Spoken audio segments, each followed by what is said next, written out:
السلام علیکم۔ شفق YouTube channel کے ساتھ میں ہوں آپ کی ہوسٹ مہرما۔ دسمبر۔ اب یہ جذباتی ڈرامہ بند کرو اور جلدی سے کیک کاٹو، بہت بھوک لگ رہی ہے۔ سارم اٹھتے ہوئے مزاحیہ انداز میں بولا تو روبی اور شانزے دونوں کھلکھلا کر ہنس پڑیں۔ روبی نے ٹیبل پر موجود کیک پر لگی 22 کی موم بتی پھونک مار کر بجھائی تو سارم اور شانزے مل کر خوشی سے ہیپی برتھ ڈے سانگ گانے لگے۔ روبی نے مسکراتے ہوئے چھری کی مدد سے کیک کاٹا تو دونوں میاں بیوی تالیاں بجا کر اپنی خوشی کا اظہار کرنے لگے۔ سارم اور شانزے نے باری باری اپنے ہاتھوں سے روبی کو کیک کھلایا اور دعائیں دینے لگے۔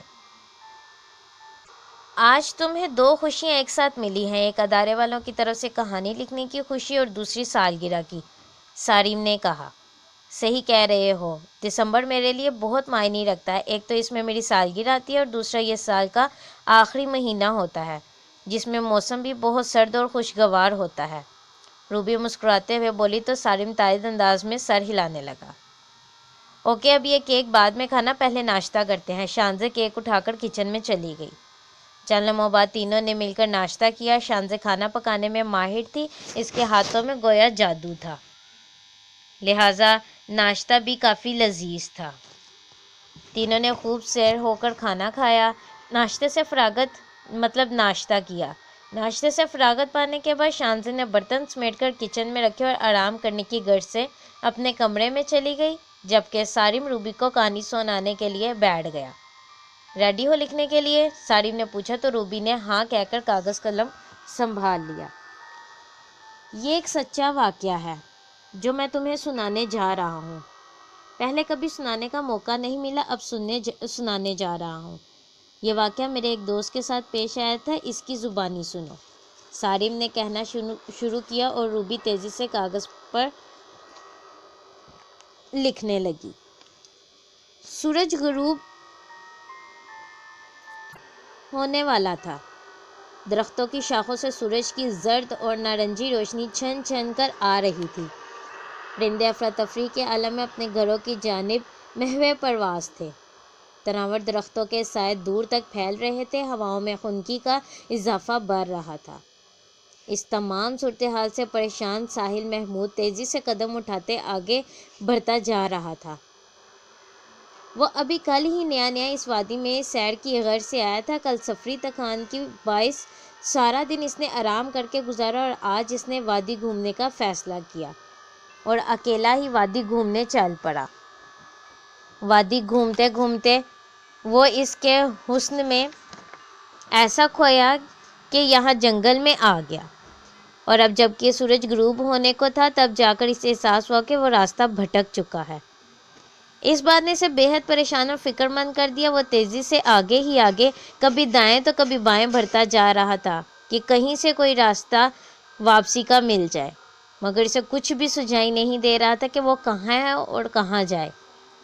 تمام راستے ایک جیسے دکھتے تھے۔ وہ ہر حال میں سورج کے ڈھلنے سے پہلے یہاں سے نکل جانا چاہتا تھا، کیونکہ ممکن تھا رات ہوتے ہی جنگلی جانور آزاد گھومنے لگے، مگر اسے کچھ سمجھ نہیں آ رہا تھا کہ وہ کرے بھی تو کیا کرے۔ وہ وادی میں اس کے راستے اس کے لیے بالکل نئے اور انجان تھے۔ وہ وادی گھومتے گھومتے اتنی دور نکل آیا تھا کہ اسے علم ہی نہ ہو سکا کب وہ راستہ بھٹک گیا۔ اب اسے شدت سے اپنی غلطی کا احساس ہو رہا تھا کہ اسے ایسی انجانی جگہ پر اکیلے آنا نہیں چاہیے تھا۔ اسے کسی ایسے شخص کی رہنمائی میں وادی گھومنی چاہیے تھی جو یہاں کے چپے چپے سے واقف ہو۔ آس پاس تو کیا، دور دور تک بھی کسی بشر کے آثار موجود نہیں تھے جس کی مدد سے وہ کسی کو فون کر کے بلا سکتا اور پھر یہاں سے آنے کا راستہ مل جاتا۔ لیکن اگر کوئی مل بھی جاتا تو وہ فون کسے کرتا؟ وہ تو یہاں کسی کو جانتا بھی نہیں تھا، جبکہ وہ اپنا فون اپنے روم میں ہی بھول آیا تھا۔ مایوسیوں نے اسے چاروں طرف سے گھیر رکھا تھا اور جنگل کے ٹھیک بیچوں بیچ کھڑا یہاں سے کسی بھی طرح نکل جانے کی فکر میں مبتلا تھا۔ ساحل محمود 21-22 سالہ بھرپور نوجوان اور 4th ایئر کا طالب علم تھا۔ وہ یہاں امتحان کے بعد ہونے والی چھٹیوں پر سیر و تفریح کی غرض سے آیا تھا کہ سیر کے بعد بلکہ سیر کے پہلے دن ہی اس مصیبت میں گرفتار ہو گیا تھا، جبکہ وہ سیر کے بعد واپس چلے جانا چاہتا تھا۔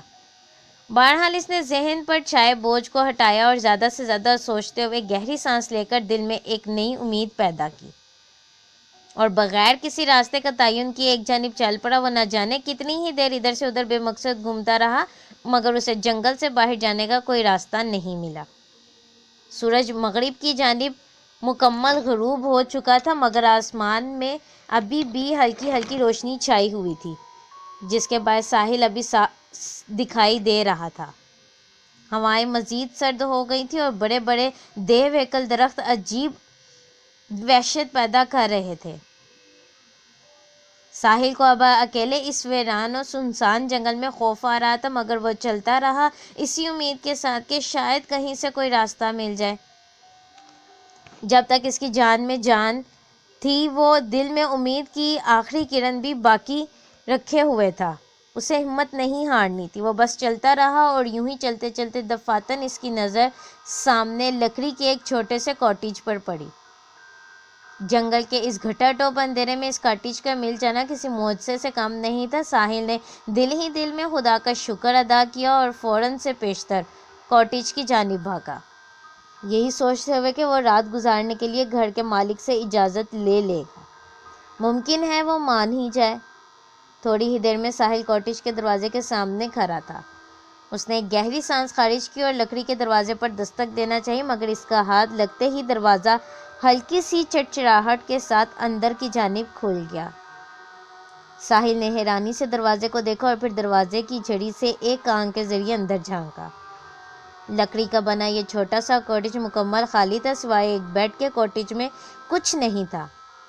شاید کاٹیج کا مالک کہیں باہر گیا ہے، ساحل نے سوچا، کیونکہ کاٹیج میں ایک آتش دان بھی موجود تھا جس میں سلگتی آگ اس بات کا ثبوت تھی کہ کاٹیج کسی کے زیر استعمال ہے، جو فی الحال ابھی یہاں موجود نہیں۔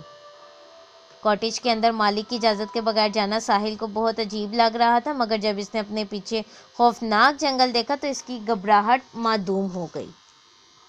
اس نے سوچا کہ وہ ساری رات تو اکیلا جنگل میں گزار نہیں سکتا، لہٰذا اسے زیادہ دیر نہ سوچتے ہوئے اندر جانے کا فیصلہ کرنا چاہیے۔ اگر کاٹیج کا مالک لوٹے گا تو میں اسے وجہ بتا کر اس سے معذرت کر لوں گا۔ چنانچہ اسی سوچ کے تحت اس نے گھر کے اندر قدم رکھ دیا۔ اندر قدم رکھتے ہی ساحل کو آتش دان میں سلگتی آگ کے باعث گرماہٹ کا احساس ہوا، جس سے اسے بہت تسکین ملی۔ اس نے دروازہ بند کر دیا اور آرام کی غرض سے بیڈ پر دراز ہو گیا۔ سارا دن گھومنے پھرنے کے باعث ساحل کا جوڑ جوڑ کسی پھوڑے کی طرح دکھ رہا تھا۔ وہ تو شاید خدا کو اس پر رحم آ گیا جسے یہ کاٹیج نظر آ گیا، ورنہ نہ جانے وہ رات بھر بھیانک جنگل میں کہاں کہاں بھٹکتا پھرتا۔ ساحل سونا نہیں چاہتا تھا۔ اس نے خود کو جگائے رکھنے کی بہت کوشش کی، مگر کامیاب نہیں ہو سکتا، یعنی کامیاب نہ ہو سکا۔ نیند کا سلسلہ نہ جانے کب تک رہا ہوگا کہ رات کے کسی پہر غنودگی میں ہی ساحل کی نظر اپنے بائیں جانب کی دیوار پر پڑی تو اس کی نیند سے بوجھل آنکھیں جھٹ سے کھل گئی اور وہ اپنی جگہ تقریباً اچھل کر بیٹھ گیا، کیونکہ اس کے سامنے جو منظر تھا اس نے ساحل کو شدید حیرت میں مبتلا کر دیا تھا۔ اس کے بائیں جانب کی دیوار پوری کی پوری تصویروں سے بھری پڑی تھی، جو کہ پینٹنگز تھیں۔ ساحل حیرانی سے دیدے بھارے حیرت کے سمندر میں غوطہ زن تھا۔ جہاں تک اسے یاد تھا تو اس کے سونے سے پہلے دیوار میں کسی بھی قسم کی پینٹنگز نہیں تھیں، اور اب یہ سب تصویریں یہاں کیسے اور کہاں سے آئیں؟ ساحل کو کچھ سمجھ نہیں آ رہا تھا۔ اس نے حیرانی سے دروازے کی جانب دیکھا، جو جوں کا توں بند تھا، جس طرح سونے سے قبل وہ کر کے سویا تھا۔ وہ اپنے ذہن پر زور دینے لگا، مگر اس کا کوئی فائدہ نہ ہوا۔ بہت سوچ بچار کے بعد بھی اسے کوئی تسلی بخش جواب نہ مل سکا۔ تمام تصویریں فریم تھیں اور بہت خوبصورتی سے پینٹ کی گئی تھیں۔ یہ تصویریں کسی فیملی کے ساتھ تھیں، یعنی کسی فیملی کی تھیں جس میں کافی تعداد میں لوگ کھڑے تھے۔ رنگوں کے حسین امتزاج کے سبب تمام تصویریں اصلی معلوم ہوتی تھیں، اور حیرت انگیز طور پر تمام تصویریں ایک سے بڑھ کر ایک خوفناک تھیں۔ تصویروں میں موجود لوگوں کے چہرے اس قدر خوفناک تھے کہ ساحل کا سکون تہو بالا ہو کر رہ گیا۔ اسے ان خوفناک لوگوں کی آنکھیں اپنی جانب گھورتی ہوئی محسوس ہو رہی تھیں۔ ساحل کو قطعی علم نہیں تھا کہ اس وقت رات کے کتنے بجے ہیں۔ اس کے پاس نہ گھڑی تھی نہ ہی موبائل۔ کاٹیج کا مالک بھی ابھی تک نہیں لوٹا تھا، جو ساحل کے لیے حیران کن بات تھی۔ اس بات پر بھی اسے کاٹیج کے مالک پر شدید حیرت ہو رہی تھی کہ اپنے کاٹیج میں اتنی خوفناک تصویریں لگانے کا اس کا کیا مقصد ہو سکتا ہے، نہ جانے اسے ان تصویروں کے ہوتے ہوئے نیند کیسے آتی ہوگی۔ ساحل سوچ رہا تھا، ساتھ ہی ساتھ اپنے حواس پر بھی شک کر رہا تھا، کیونکہ وہ سارا دن گھومنے پھرنے کے باعث بے حد تھکا ہوا تھا، اور پھر خوفناک جنگل میں اکیلا ہونے کے سبب ڈر اس پر حاوی تھا۔ جبھی تو ممکن تھا اس کا ذہن ان تصویروں کی جانب متوجہ نہ ہوا ہو۔ اس سوچ کے پیش نظر ساحل بہت پرسکون ہو گیا۔ یہ تصویریں یہاں پہلے سے تھیں یا نہیں؟ ساحل نے اس خیال کو اپنے ذہن سے جھٹک دینا ہی بہتر سمجھا۔ بھلا اسے ان تصویروں سے کیا غرض؟ اس کے لیے تو اس بھیانک جنگل میں رات گزارنے کے لیے اس کاٹیج کا مل جانا کسی رحمت سے کم نہیں تھا۔ ممکن ہے، یا پھر یقیناً پہلے اسے غلط فہمی ہوئی ہو، یا پھر اس نے اس جانب دھیان ہی نہ دیا ہو۔ لہٰذا ان تصویروں کے بارے میں زیادہ نہ سوچتے ہوئے ساحل نے دوسری جانب کروٹ لے لی، یہی سوچ کر کہ اگر وہ ان تصویروں کے چکر میں پڑا رہا تو ساری رات نہیں سو سکے گا، اس لیے بہتر ہے کہ وہ ان خوفناک تصویروں کو نظر انداز کر کے سو جائے اور صبح ہوتے ہی یہاں سے چلا جائے۔ ساحل اپنی سوچ کو عملی جامہ پہنانے میں کامیاب ہو گیا اور کچھ ہی دیر میں ایک بار پھر نیند کی وادی میں کہیں گم ہو گیا۔ اگلی صبح کھڑکیوں کے راستے اندر داخل ہوتی ہوئی سورج کی سنہری کرنوں نے ساحل کے چہرے کو چھو کر اسے بتایا کہ دن نکل آیا، تو وہ نیند سے بیدار ہو گیا۔ گزشتہ رات اندھیرے میں ڈوبا جنگل اس وقت سورج کی روشنی میں بے خوبصورت لگ رہا تھا۔ آسمان نیلا اور شفاف تھا، پرندوں کی چہچہاہٹ کانوں کو بھلی معلوم ہو رہی تھی۔ کاٹیج کا مالک اب تک نہیں لوٹا تھا۔ ساحل آنکھیں ملتا ہوا بیڈ سے اٹھ گیا اور آتش دان کی طرف دیکھا، جو نہ جانے رات کس وقت سرد پڑ چکا تھا۔ پھر مان اس کی نظر بائیں جانے والی دیوار پر پڑی تو یہ دیکھ کر اس کے پیروں تلے سے زمین نکل گئی کہ گزشتہ رات دیوار پر لگی تمام تصویریں غائب تھیں۔ ان کی جگہ صرف اور صرف کھڑکیاں تھیں جن کے راستے سورج کی روشنی اندر داخل ہو رہی تھی۔ اس منظر نے ساحل کو اس قدر دہشت زدہ کیا کہ وہ فوراً سے پیشتر کاٹیج سے باہر نکلا اور جس طرف اس کا منہ تھا اسی جانب اس نے دوڑ لگا دی۔ اسے 100% یقین تھا کہ نہ تو اس نے کوئی خواب دیکھا تھا، نہ ہی اس کا کوئی وہم تھا۔ یہ جو کچھ بھی تھا بس ایک بھیانک حقیقت تھی۔ اس کے دل میں ایسی دہشت بیٹھی کہ دوبارہ بھول کر بھی اس نے اس کاٹیج کا تو کیا اس جنگل کا بھی رخ نہ کیا۔ سارم کی سنائی ہوئی کہانی نے روبی کے رونگٹے کھڑے کر دیے تھے۔ وہ ہاتھ میں کاغذ قلم سنبھالے اپنی جگہ پر جیسے بت بن گئی تھی۔ دونوں کے بیچ گہری خاموشی حائل تھی۔ جب کافی دیر بھی روبی سارم کی سنائی ہوئی کہانی کے بارے میں کچھ نہ بولی تو سارم نے نظریں اٹھا کر روبی کو دیکھا، جو کسی گہری سوچ میں غرق تھی۔ اسے گہری سوچ میں پا کر سارم بولا، کیا ہوا، کیا سوچ رہی ہو؟ سارم کی آواز پر روبی چونک اٹھی۔ نہیں تو کچھ بھی نہیں، بس کہانی نے مجھے دنگ کر کے رکھ دیا ہے۔ میں تو یوں ہی یہ اندازہ لگانے کی کوشش کر رہی تھی کہ اس لرزہ خیز انکشاف پر آئی ریپیٹ میں تو یوں ہی یہ اندازہ لگانے کی کوشش کر رہی تھی کہ اس لرزہ خیز انکشاف پر ساحل کی کیا حالت ہوئی ہوگی رات کے وقت سنسان جنگل میں، ان خوفناک بھوتوں یا پھر جنات کا کھڑکی کے ذریعے اسے گھورتے رہنا۔ اف! اتنا کہہ کر روبی کو جھرجھری آ گئی۔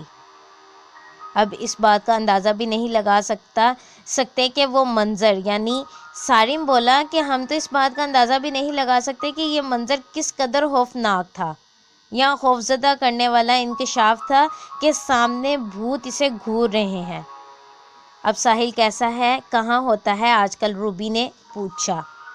اب تو وہ ماشاءاللہ سے بھرپور جوان ہے اور اچھی جاب کرتا ہے، میرے چھوٹے بھائیوں جیسا ہے۔